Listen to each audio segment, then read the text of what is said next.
G'day guys, how's it going? This is Broadcasting Because, and look, I am really angry at the moment. I'm angry at a lot of things, but most of all, I'm angry at the fact, first of all, I'm sorry that this video has taken so long to come out. It's taken a couple of weeks, much longer than I would have wanted, but I'm just so angry at them. I'm angry at Windows, mainly. I'm angry at all of the supposed support things that it... Okay, this is the story, right? About a week and a half ago, I recorded the footage for the Reading game, which was at home, and also for the Carling Cup game against Everton, which was away, right? And I'd planned to have that episode up probably about a week ago. So I recorded the files, I saved them on my computer, I turned my computer off and I thought I'd do the commentary for it the next day.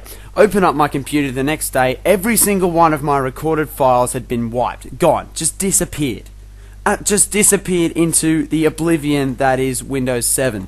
So I went onto the internet, I went through all my temporary I've tried all the recovery things, the temporary files, the history, all that sort of stuff, or deleted files. I've looked through the rubbish bin about 50 times, and I'm just so angry because it's robbed me of an episode. I'd hyped it up so much, and there were two good games as well. I'll tell you the results. For the Reading game, we did win 1-0, and we lost 5-0 to Everton. That doesn't tell the story, though, to be honest. There were so many highlights of that game, and I'm really annoyed that I couldn't show those to you because of some glitch in Windows. I don't know what it is. Something happened, but all of my recorded files just deleted themselves.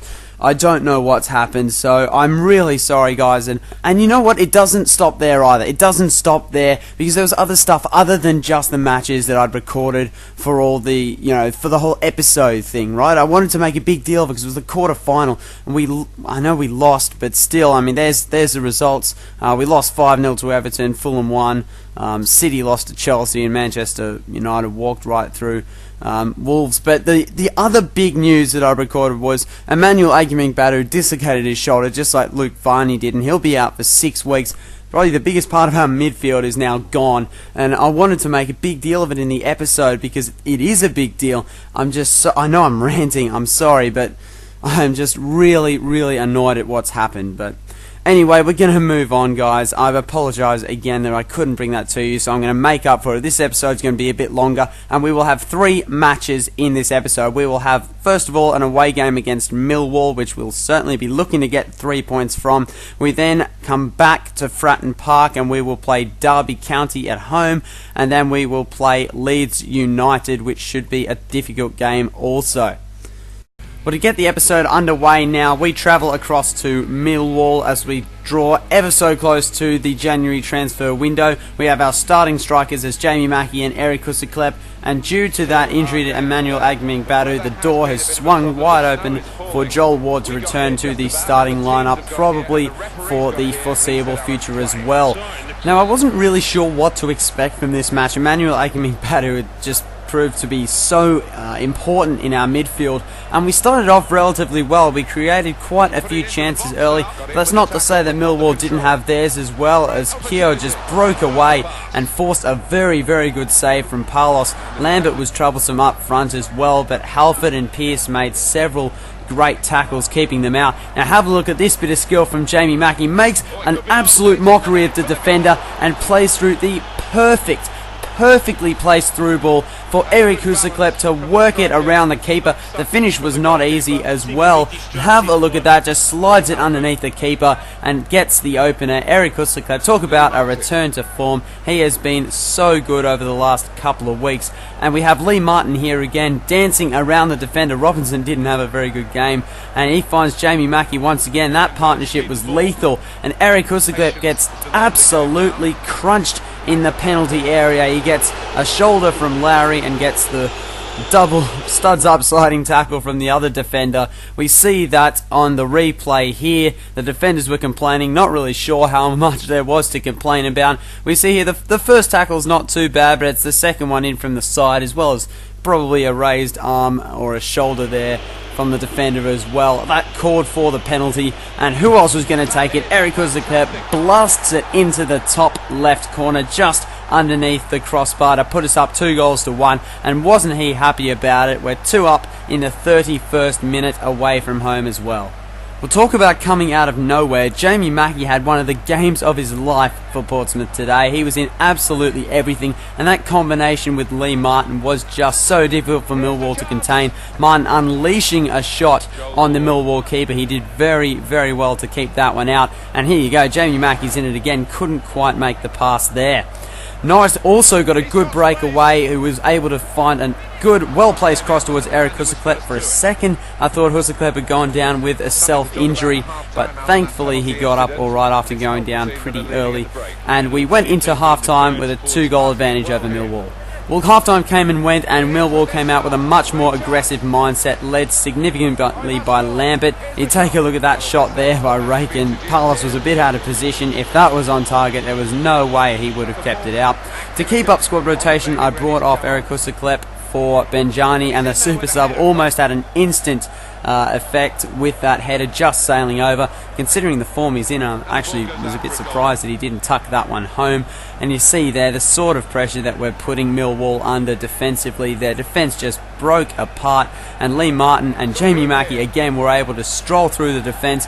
Benjani put through Dave Norris, who was so close to adding a third to the total, but unfortunately it was kept out by a flailing keeper, and that is how it ended, with 2-0. We win a valuable 3 points over Millwall away from home. 2 goals to Eric Husseklep. I tell you what, this guy is well and truly in form. After the game, we get a quick note from the assistant manager telling me that Sam Mangaer is making excellent progress. I tell you what, I've given this guy a bit of playing time, and he's really coming good. Well, we head back to Fratton Park for the second game of this episode, coming up against Derby County. Now, unfortunately, Jamie Mackie will have to start this game from the bench. He is a bit tired. His stamina is a bit low after that game against Millwall. Dave Kitson will return to the starting 11, as well as Henderson taking Palos' place in goals. Now, Derby County are a mid-table side, and these are the sorts of teams that we are going to have to beat if we are going to push for promotion. Now, early on, they started pretty well, to be honest. Our defence just fell to bits here. Pearce just slid right in. It wasn't a very good attempt to tackle in the snow, but it did force a good save in the end from Henderson. Did pretty well to keep that out, actually, and in a pretty frenetic start to the game. Neither side got a really good shot on goal other than that first early chance from Derby County. We saw Rodriguez break away, forcing a great save from Henderson, until out of absolutely nowhere, Davies caught it on the volley and slammed it into the bottom right corner. It was a very non-eventful start to the game, but he just blitzed that volley. He hit it dead centre of the ball, and we were so lucky not to go even further behind as Rodriguez found a way past our back four and unleashed a shot just wide. Well, we finally started to get some chances going in the last 10 minutes of this first half, and it all started with this Eric Husseklep free kick here. Although it wasn't too threatening, it did start a bit of a flow-on effect as Husseklep looked inside to Kitson with a very threatening cross. Unfortunately, it was flicked away, and we got a nutmeg. Yes, Husseklep on Barker, I think it was there. Unfortunately, it does get tackled away, but we just kept peppering the goal. A good chance there from a Pearce header, just sailed over the top. Norris had a crack as well, just as we headed into injury time. Probably the best chance coming up here with Joel Ward. It forces a very good save, to the credit of the Derby County keeper. And then Kitson has a shot with a header, gets blocked away. A two who somehow finds himself on the end of it, and it gets palmed out as well. So somewhat unluckily, I think, we go into the break at 1-0 down at home in difficult conditions after really dominating the last 10 minutes or so. Well, as we launched into the second half, things began pretty bright for Derby County, forcing Henderson to punch the ball away, and Hal Davies didn't get something on the end of that Rodriguez cross. It was a perfect ball right in front of him. Good play from Derby County, but thankfully they weren't able to make anything of it.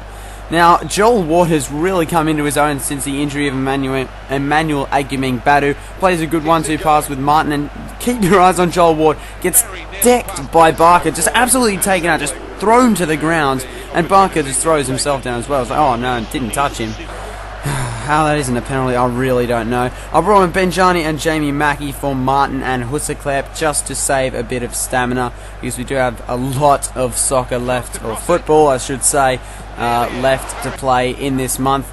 we had a couple of later chances around the 70-minute mark. We started to press a lot more. Joel Ward sprayed one across the face. Probably could have done a bit better there. And Benjani always making an impact on the game, but he drew his shot wide as well.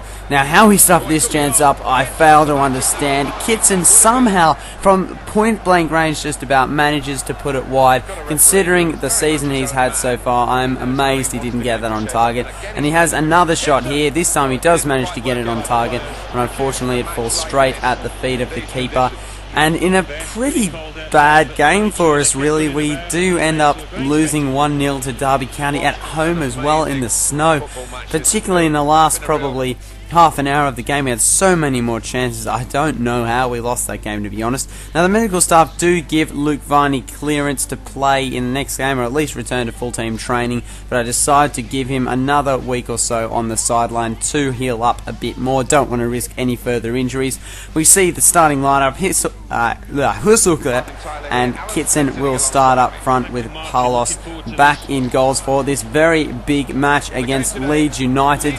We are away from home, which doesn't make the task any easier, that's for sure. And Leeds, who have been relatively inconsistent so far this season, we knew we'd have to get off to the perfect start, and look at that turn from Eric Husselklep. Just eases his way around the defender and finishes in the bottom left corner. That is an excellent strike from Eric Husselklep.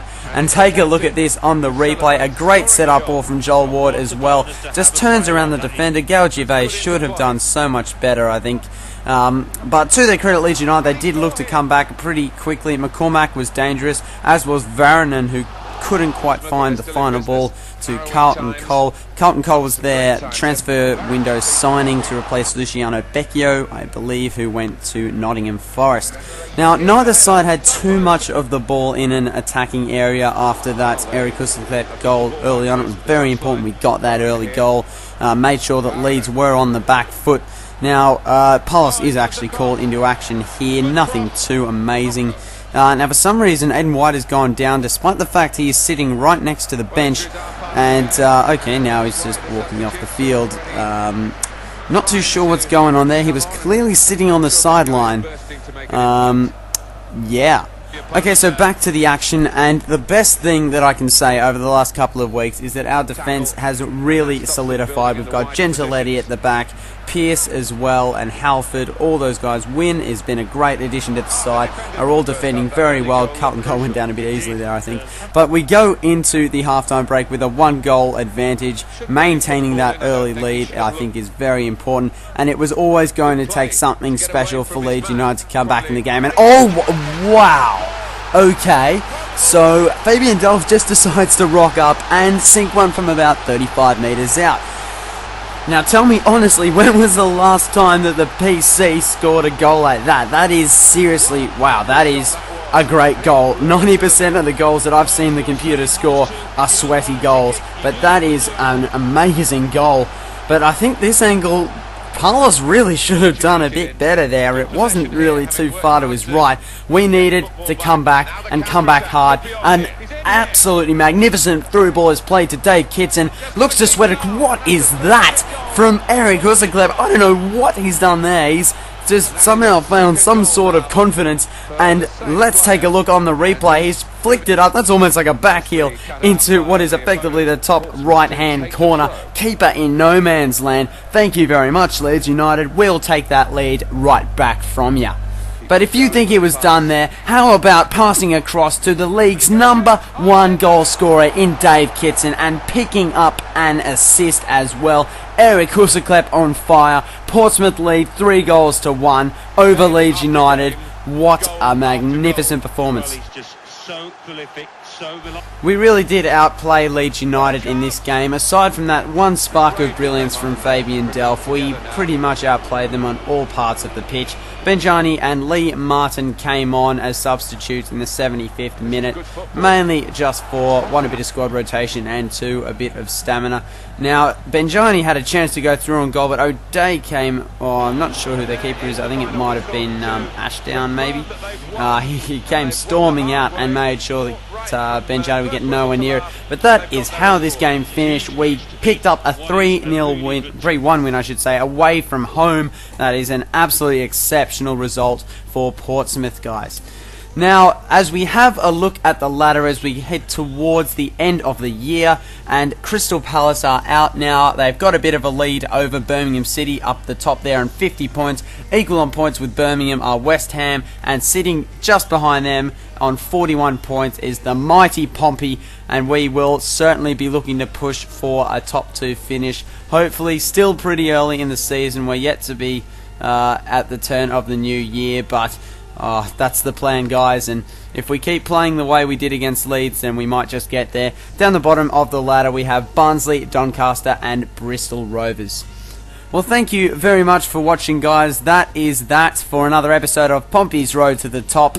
I hope you've enjoyed this episode. Again, I do apologise that, 1, this has taken so long, and 2, for the loss of files and all that, and I'm really sorry that I couldn't bring you this episode a lot earlier as well as another one, but nevertheless we move on, guys. And now for what's happening with player and goal of the month, what I'll do is that will be moved to the end of the next episode, which will also be the end of the year, and that will take a look. That will include all the moments from November and December as well. So I'll put all that in one episode, which will be in the next episode. I hope you enjoyed this video, guys. Please do leave a like if you enjoyed it. It means so much. Please do also take a look at my channel and subscribe if you enjoy these videos. I really do appreciate it, guys. Thank you for everyone that watches these videos. It means so much. Thanks very much, guys. Cheers and stay tuned.